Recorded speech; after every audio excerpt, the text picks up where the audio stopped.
15 minutes into the programme, welcome back.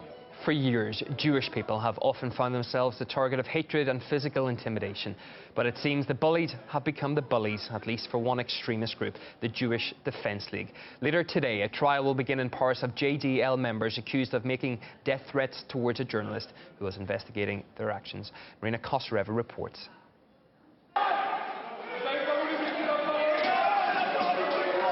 They have a strong following and a clear message.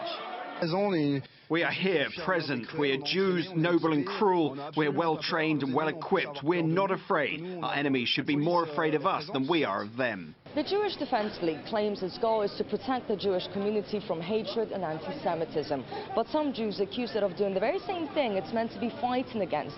And these people say the organization is not protecting anyone, but attacking those who don't share the same views and opinions. Jonathan Moadab claims he felt the wrath of the League when he started researching them in Paris. I exposed with my friends some Zionist felony and hypocrisy. For doing this job in September 2012, my car have been bombed with an artisanal bomb. I received death threats. And a couple months ago, I went to cover a protest against anti-Semitism. They recognized me. And there were like 15 people jumping on me, breaking my camera, and beating me up on the ground. What is being done to prevent this from happening again? What is the police doing? At one point, they intervened and took me out of the protest, and I told them, there were many of them on the place. So I told them, why don't you arrest them? They said, oh, if we do anything, it will create a riot. The Jewish Defense League is an international right-wing organization. Even though it's considered a terrorist group by the FBI, it's completely legal in countries like Canada and France, where it has around 300 members. The police is present, of course, but it's not everywhere. So we have to do what they are incapable of doing correctly.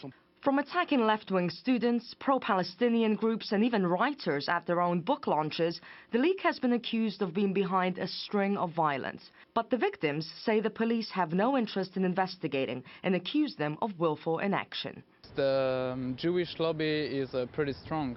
And in the police, we know there are some people that will to do their job. But at some point, you have people in the hierarchy that are blocking the files. And when those people, they go on trial, the judges, most of the time, they are being lenient. In 2004, a documentary actually filmed members of the JDL training in an official building that was being leased by the police. Many were quick to connect the dots. If the police are guarding them while they are training, how could they arrest them? The League had no desire to talk to us when we contacted them, but their publicity speaks for itself. Do not get in our way because we'll hurt you very, very, very badly. Various local movements and anti-racism activists have called for the group to be banned. The French authorities have ignored those calls, and those who feel victimized by the group are left looking over their shoulder. Marina Kosareva reporting from Paris for RT.